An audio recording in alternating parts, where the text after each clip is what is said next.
से ही लिखा होता है या यह हमारे कर्मों से निर्धारित होता है। दोस्तों, भाग्य हमेशा से ही एक चर्चा का विषय रहा है।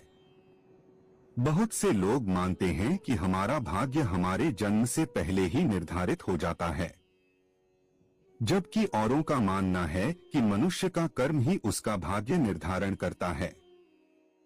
भाग्य और कर्म को समझना इसलिए भी जरूरी है क्योंकि इससे आपको यह पता चलेगा कि मनुष्य पाप कर्म अपने पूर्व निर्धारित भाग्य के कारण करता है या वह अपने कर्मों से अपने भाग्य को बनाता बिगाड़ता है। इस वीडियो में आप जानेंगे कि भाग्य और कर्म में अधिक शक्तिशाली कौन है और क्यों, और क्या वाकई भाग्य हमारे कर्मों से बनता है।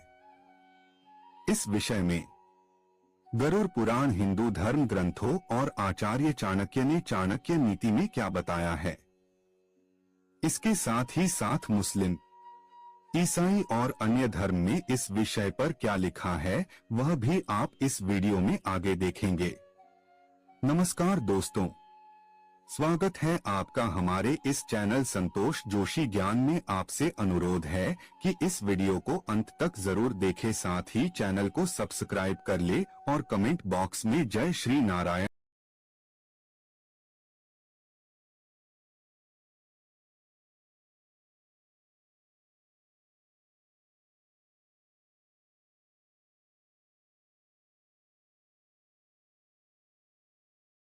गया है। पहले वह जानते हैं, इसके बाद आचार्य चाणक्य ने इस बारे में चाणक्य नीति में और भगवान श्री कृष्ण ने भागवत गीता में जो कहा है वह देखेंगे। हिंदू धर्म शास्त्रों में लिखा है कि मृत्यु के बाद केवल शरीर नष्ट होता है, लेकिन आत्मा कभी नहीं मरती। गरुड़ पुराण में बताया गया है कि कुल 84 लाख योनियों में सबसे श्रेष्ठ योनि मनुष्य की होती है। मनुष्य को उसके कर्मों के आधार पर मृत्यु के बाद अगली योनि प्राप्त होती है। इसका अर्थ हुआ कि मृत्यु के बाद आपका जन्म किस योनि में होगा यह पहले से ही निर्धारित है, अर्थात आप अपने जीवन में जिस तरह का कर्म करेंगे मृत्यु के पश्चात उसी के आधार पर ही आपका अगला जन्म होगा।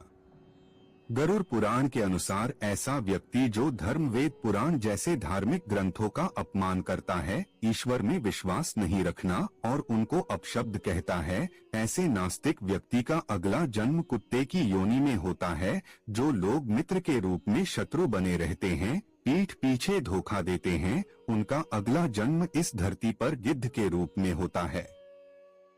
अर्थात गरुड़ पुराण के अनुसार मनुष्य के द्वारा इस जीवन में जो कर्म किए जाते हैं, उस आधार पर उसका अगला जीवन और उस नए जीवन में मिलने वाले कष्ट व्यक्ति के जन्म से पहले ही निर्धारित हो जाते हैं। दोस्तों, आचार्य चाणक्य के अनुसार व्यक्ति अपने कर्मों से अपनी मृत्यु को भी प्रभावित कर सकता है।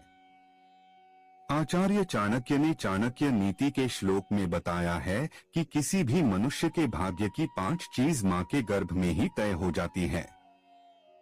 अर्थात इस धरती पर रहने वाले हर एक देहधारी प्राणियों की आयु, कर्म, धन, संपत्ति, विद्या और मृत्यु का समय, यह 5 चीज उसके भाग्य में इस समय लिख दी जाती हैं जब वह अपनी मां के गर्भ में होता है। आचार्य चाणक्य के अनुसार किसी भी शिशु की आयु मां के गर्भ में ही तय हो जाती है। बच्चा अल्पायु होगा या दीर्घायु इस संसार में आ पाएगा या नहीं, यह सब मां के गर्भ में ही तय हो जाता है। आचार्य चाणक्य के अनुसार हर व्यक्ति को अपने कर्मों के हिसाब से सुख दुख भोगना पड़ता है। यह कर्म सिर्फ वर्तमान की नहीं बल्कि पिछले जन्म के भी होते हैं। लाखों प्रयास के बाद भी आपके अच्छे और बुरे का फैसला आपके कर्मों के आधार पर ही होता है। इस श्लोक के अनुसार मां के पेट में ही यह निर्णय हो जाता है कि बच्चों के भाग्य में धन लाभ है या नहीं, बच्चा कहां तक पढ़ेगा, विद्या ग्रहण कर ली तो उसका सदुपयोग जीवन में कितना कर पाएगा। यह सभी बातें मां के गर्भ में ही तय हो जाती हैं। दोस्तों, आचार्य चाणक्य के अनुसार मनुष्य के जीवन में लगभग 1 बार मृत्यु का योग बनता है, जिसमें 1 बार काल मृत्यु और बाकी अकाल मृत्यु होती है। अकाल मृत्यु को कर्म और भोग से बदला जा सकता है, लेकिन काल मृत्यु को बदला नहीं जा सकता। दोस्तों, अब जानते हैं कि इस विषय में भगवान श्री कृष्ण ने गीता में क्या कहा है। दोस्तों, गीता में श्री कृष्ण ने बताया है कि मनुष्य का भाग्य किन चीजों से तय होता है। कि गीता के अनुसार मनुष्य अपने भाग्य का निर्माण खुद करता है। आज जीवन के हर एक कदम पर हमारी सोच, हमारा व्यवहार और हमारे कर्म ही हमारा भाग्य निर्धारण करते हैं। हिंदू धर्म शास्त्रों में भगवान श्री कृष्ण के जन्म की एक कथा बताई गई है, जिसमें कंस के लिए एक भविष्यवाणी होती है कि उसके भाग्य में देवकी की 8वीं संतान से वध होना लिखा है।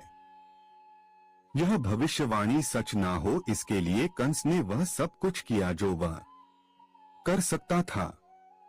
दोस्तों, लेकिन अंत में कंस की मृत्यु उसके भाग्य के अनुसार माता देवकी के 8वीं संतान श्री कृष्ण द्वारा ही हुई।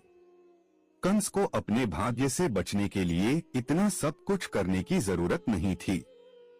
उसे सिर्फ अपना कर्म सुधारने की जरूरत थी जो उसके अधिकार में था। अगर वह अधर्म छोड़कर धर्म के मार्ग पर आगे बढ़ गया होता तो हो सकता है भगवान न उसे क्षमा दान दे देते, लेकिन न वह अधर्म के मार्ग पर ही आगे बढ़ता गया और उन्हीं पाप कर्मों के कारण खुद ही मृत्यु को प्राप्त हुआ।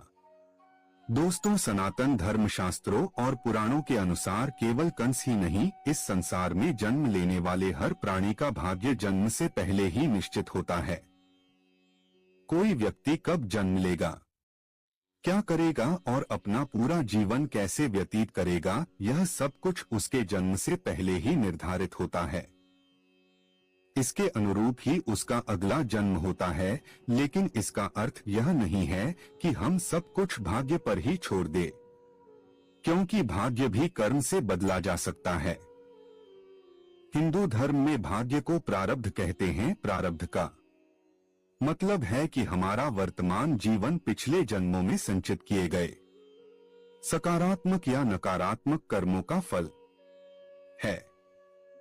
हिंदू पुराण कहते हैं कि हमारा भाग्य हमारे पिछले कर्मों से बनता है, परंतु यही भाग्य वर्तमान कर्मों से भी प्रभावित होता है। इसलिए हमें अपने कर्मों को सुधारने का प्रयास करना चाहिए और साथ में अपने भाग्य को भी स्वीकार करना चाहिए। जो अपने कर्म पर अपने भाग्य से ज्यादा विश्वास करता है, ईश्वर उनके कर्म को ही नीति में बदल देते हैं। दोस्तों, इस दुनिया में कर्म को मानने वाले लोग कहते हैं भाग्य कुछ नहीं होता, और भाग्यवादी लोग कहते हैं किस्मत में जो कुछ लिखा होगा वही होकर रहेगा। पर क्या आपने कभी सोचा है कि कर्म और भाग्य में श्रेष्ठ कौन है? भाग्य और कर्म में से कौन ज्यादा महत्वपूर्ण होता है? यह एक बहुत ही विवादास्पद और व्यक्तिगत प्रश्न है। दोस्तों, भाग्य और कर्म को अच्छे से समझने के लिए पुराणों में एक कहानी का उल्लेख मिलता है। एक बार देवर्षि नारद जी बैकुंठ धाम गए। वहां उन्होंने भगवान विष्णु का नमन किया। नारद जी ने श्रीहरि से कहा, प्रभु, पृथ्वी पर अब आपका प्रभाव कम हो रहा है। धर्म पर चलने वालों को कोई अच्छा फल नहीं मिल रहा, जो पाप कर रहे हैं उनका भला हो रहा है। तब श्रीहरि ने कहा, ऐसा नहीं है देवर्षि, जो भी हो रहा है सब नीति के जरिए हो रहा है। नारद बोले, मैं तो देखकर आ रहा हूँ, पापियों को अच्छा फल मिल रहा है और भला करने वाले, धर्म के रास्ते पर चलने वाले लोगों को बुरा फल मिल रहा है। भगवान ने कहा, कोई ऐसी घटना बताओ। नारद ने कहा, अभी मैं एक जंगल से आ रहा हूँ। वहां एक गाय दलदल में फंसी हुई थी। कोई उसे बचाने वाला नहीं था। तभी एक चोर उधर से गुजरा। गाय को फंसा हुआ देखकर भी नहीं रुका, वह उस पर पैर रखकर दलदल लांघकर निकल गया। आगे जाकर चोर को सोने की मोहरों से भरी एक थैली मिली। थोड़ी देर बाद वहां से एक वृद्ध साधु गुजरा। उसने उस गाय को बचाने की पूरी कोशिश की। पूरे शरीर का जोर लगाकर उस गाय को बचा लिया, लेकिन मैंने देखा कि गाय को दलदल से निकालने के बाद वह साधु आगे गया तो एक गड्ढे में गिर गया। प्रभु, बताइए यह कौन सा न्याय है? नारद जी की बात सुन लेने के बाद प्रभु बोले, यह सही ही हुआ। जो चोर गाय पर पैर रखकर भाग गया था, उसकी किस्मत में तो एक खजाना था, लेकिन उसके इस पाप के कारण उसे केवल कुछ मोहरें ही मिली। वहीं उस साधु को गड्ढे में इसलिए गिरना पड़ा क्योंकि उसके भाग्य में मृत्यु लिखी थी, लेकिन गाय को बचाने के कारण उसके पुण्य बढ़ गए और उसकी मृत्यु एक छोटी सी चोट में बदल गई। इंसान के कर्म से उसका भाग्य तय होता है। इंसान को कर्म करते रहना चाहिए, क्योंकि कर्म से भाग्य बदला जा सकता है।